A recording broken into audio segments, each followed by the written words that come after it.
So students, today we will study properties of whole numbers. So first of all, we will learn properties of addition. So first property is closure property. What is closure property? For any two whole number a and b, their sum a plus b is always a whole number. Means when you do the addition of any two whole numbers, you will get always a whole number. For example, you can see here 12 plus 45. Here 12 and 45 both are whole numbers. So their sum is equal to 57. 57 is also a whole number. So what is closure property? The sum of any two whole number is always a whole number. So when you add two whole numbers, in answer you will get a whole number only. And what is a whole number? Whole number, that is 0, 1, 2, 3, 4, 5 up to infinity. These are all whole numbers. Now the commutative property. Commutative property of addition states that for any two whole numbers a and b, a plus b is equal to b plus a. We can add two whole number in any order. What does it states? That we can add two whole numbers in any order. We can change the order and we'll get the answer same. We'll get same answer in both the case. So order, it does not depend on the order of the number. So you can see the example 12 plus 45 is equal to 45 plus 12. Means if you add 12 plus 45, you will get 57. And here also when you will add 45 plus 12, you will get 57. Here you can see 12 is in first position, but here you can see 12 is in second position. So the answer does not depend on the order. Whatever the order of the number, their sum will be same. So in both the cases, we will get 57 as the answer.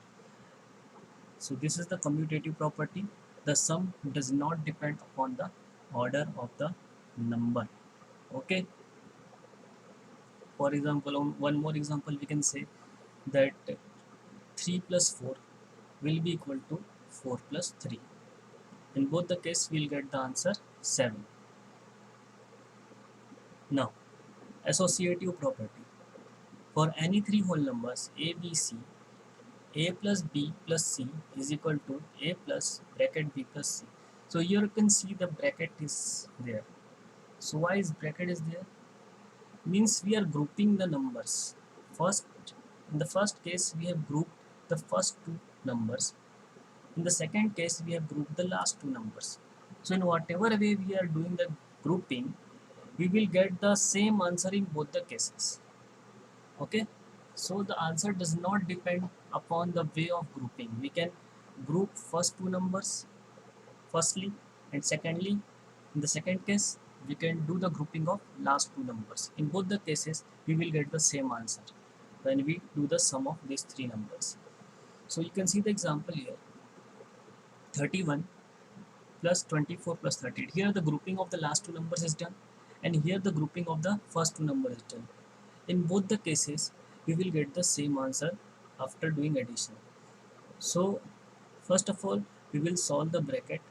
So 38 plus 24, what will get? 38 plus 24 will be 62. So 62 plus 31, so 62 plus 31, so it will be 93.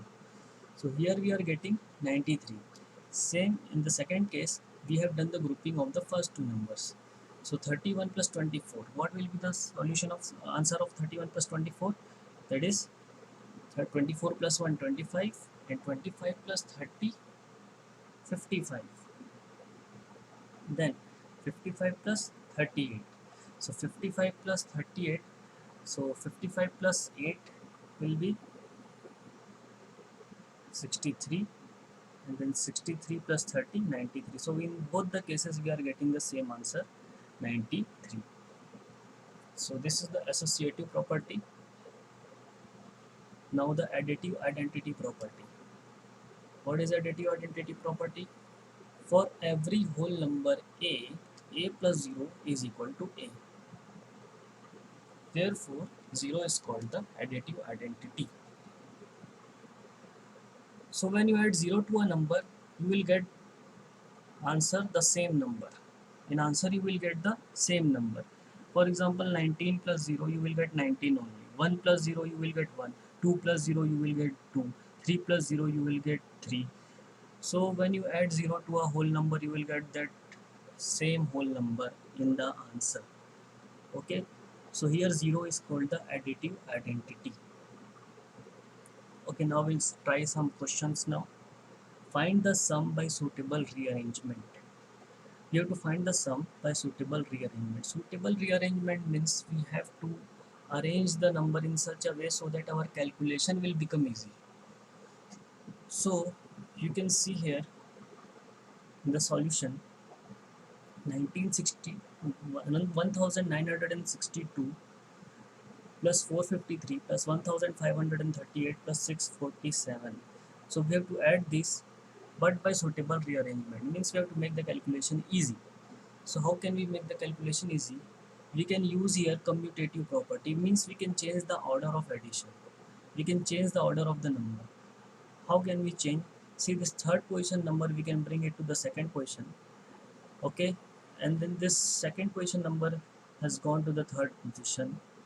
So you can see here when you add these two, you will get 3500, and when you will get these two numbers, you will get 1100. Now this 3500 and 1100 are easy to add, so therefore our answer is 4600. So why we have done suitable arrangement? To make our calculation easy.